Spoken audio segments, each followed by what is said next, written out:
రాష్ట్రంలో మున్సిపల్ ఎన్నికలకు నగారా మోగింది. ఈసీ ఎన్నికల షెడ్యూల్ విడుదల చేయడంతో వేడి రాజుకుంది.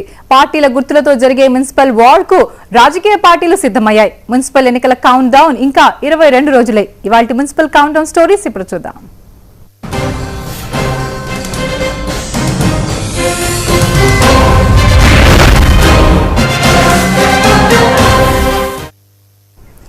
ఇల్లు కట్టుకుంటామంటే రుణం ఇస్తామంటూ క్యూ కడతాయి బ్యాంకులు. బండి కొంటామంటే ఫైనాన్స్ చేస్తామని ఎగబడతాయి సంస్థలు. కారుకు లోను, చదువుకు ఆర్థిక సాయం, వ్యాపారానికి రుణం, వ్యవసాయానికి అప్పు. పేరేదైనా బ్యాంకులే రుణదాతలు. ఇంతమందికి ఇన్ని విధాలుగా రుణ సాయం చేస్తున్న బ్యాంకులు ఒక్కరికి మాత్రం అప్పు ఇవ్వటం తప్పు అంటున్నాయి. ఎవరు వారు? ఎందుకు అప్పడుగుతున్నారు? బ్యాంకులు ఎందుకు తప్పు పడుతున్నాయి? ఈ వివరాలు తెలుసుకోవాలంటే వరంగల్ వెళ్లాల్సిందే. చదువుకొని ప్రయోజకులై అప్పు తీర్చుతారనే గ్యారంటీతో బ్యాంకులు ఎడ్యుకేషన్ లోన్లు ఇస్తాయి. వ్యవసాయం కలిసొస్తే తీసుకున్న రుణం చెల్లిస్తారనే నమ్మకంతో రైతులకు అప్పులిస్తాయి. వ్యాపారంలో లాభాలు వస్తాయనే విశ్వాసంతో వాణిజ్య రుణాలిస్తాయి. కారైనా మోటార్ బైక్ అయినా తన పేరు మీదే ఉంటుందన్న గ్యారంటీతో ఫైనాన్స్ చేస్తాయి సంస్థలు. ఇళ్లు, సంస్థలు షూరిటీతో లోన్లు మంజూరు చేస్తాయి.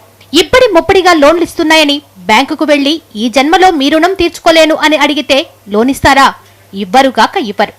పేకటాడుతామంటే ఫైనాన్స్ చేస్తారా? చెయ్యరుగాక చెయ్యరు. సేమ్ టు సేమ్ కాదు గాని అటు ఇటుగా ఇలాంటి వ్యవహారమే వరంగల్లో సంచలనం సృష్టించింది. ఎన్నికల ఖర్చుల కోసం లోన్లు ఇవ్వాలని కోరుతూ బ్యాంకులను ఆశ్రయించారు వరంగల్లోని లోక్సత్తా నేతలు. వినతి పత్రం అందుకున్న అధికారులు ఒక్కసారిగా ఉలిక్కిపడ్డారు.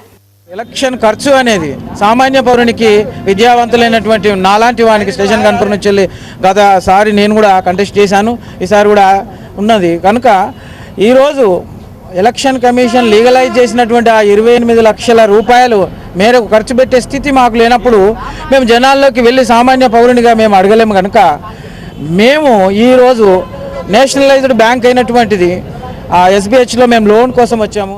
అసెంబ్లీ ఎన్నికల్లో ఓ అభ్యర్థి 28 లక్షల వరకు ఖర్చు చేయొచ్చని, పార్లమెంటుకు పోటీ చేసే అభ్యర్థి 70 లక్షలు ఖర్చు చేయొచ్చనే నిబంధనను విధించింది ఎన్నికల కమిషన్. ఎన్నికల నిబంధనల మేరకు ఖర్చు చేయాల్సిన సొమ్మును బ్యాంకులు తమకు రుణంగా ఇవ్వాలని కోరుతున్నారు లోక్సత్తా నేతలు. లోక్సత్తా పార్టీ అభ్యర్థిగా బరిలోకి దిగబోతున్నాను.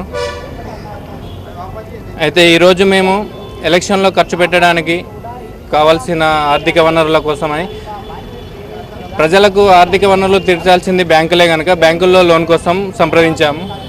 కానీ బ్యాంకు వారు ఏమన్నారంటే అటువంటి అవకాశాలు ఏమీ లేవు. అంటే వెహికల్ లోన్ కానీ, గృహ నిర్మాణాలు కానీ, చదువుకోవడానికి కానీ, లేదంటే చివరికి ట్రావెలింగ్ చేయడానికి కూడా లోన్ ఉంది. కానీ ఎలక్షన్లో కంటెస్ట్ చేయడానికి ఖర్చులకి లోన్ అనేది మా దగ్గర ప్రతిపాదన ఏమీ లేదు. అన్ని ప్రధాన పార్టీలు కోటీశ్వరులకే టిక్కెట్లు కట్టబెడుతున్నాయి. మాకు ప్రజాబలం ఉన్నా ఆర్థికంగా వారితో తూగలేం.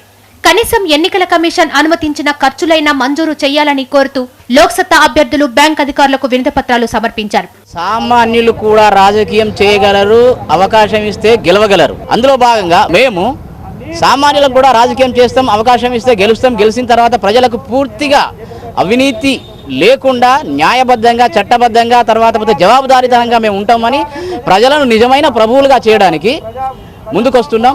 ప్రజలు ఆదరిస్తారు, గెలుస్తాం. నేను పోటీ చేస్తున్నా అన్న, నా వెనుక పెత్తందారులు లేరు, పెట్టుబడిదారులు లేరు, జమీందారులు, జాగీర్దారులు, భూ కబ్జాకోర్లు అట్లాంటి వాళ్ళు ఎవరూ లేరు. మేము నిస్వార్థంగా మేము ప్రజల దగ్గరికి వెళ్తున్నాం. కాబట్టి మేము ఆశించింది ఏంటి అంటే మేము కొంత ఇన్వెస్ట్ పెడుతున్నాం, దానికి ఇన్వెస్ట్గా ఇంకా కొంచెం తోడైతే. బ్యాంక్ అధికారులు మాత్రం ఎన్నికల ఖర్చులకు రుణాలిచ్చే నిబంధనలు లేవంటున్నారు. అయినా ఉన్నతాధికారుల దృష్టికి ఈ విషయం తీసుకెళ్తామని చెప్తున్నారు. లోక్సత్తా పార్టీ క్యాండిడేట్ నుండి వచ్చింది లోన్ కోసము, ఎలక్షన్ ఫైట్ చేయాలన్న కోసం లోన్ అని. అయితే ప్రస్తుతం అయితే ఇట్లాంటివి ఏం స్కీమ్ లేదు బ్యాంకులో. నేను హెడ్ ఆఫీస్ ఫార్వర్డ్ చేస్తా, వాళ్ళు ఎలా చేస్తారో దాని ప్రకారం స్కీమ్ వచ్చేస్తే లోన్ రిలీజ్. వాళ్ళ గెలిచలేనుకో అంటే ఎలక్ట్ కావాలి అంటే రిపేమెంట్ ఎక్కడి నుంచి చేస్తారా, వాళ్ళ పర్సనల్ కెపాసిటీ కాదు. ఎలక్షన్ ఫైటింగ్ కోసం అయితే అట్లాంటివి స్కీమ్ ఏం లేదు. బ్యాంకులు రుణాలు ఇవ్వకున్నా ప్రజల ఆశీస్సులతో ఎన్నికల బరిలో దిగుతామంటున్నారు లోక్సత్తా అభ్యర్థులు. ప్రచార ఖర్చులకు డబ్బులు లేకపోయినా తమ లక్ష్యమే గెలిపిస్తుందనే ధీమాతో ఉన్నారు.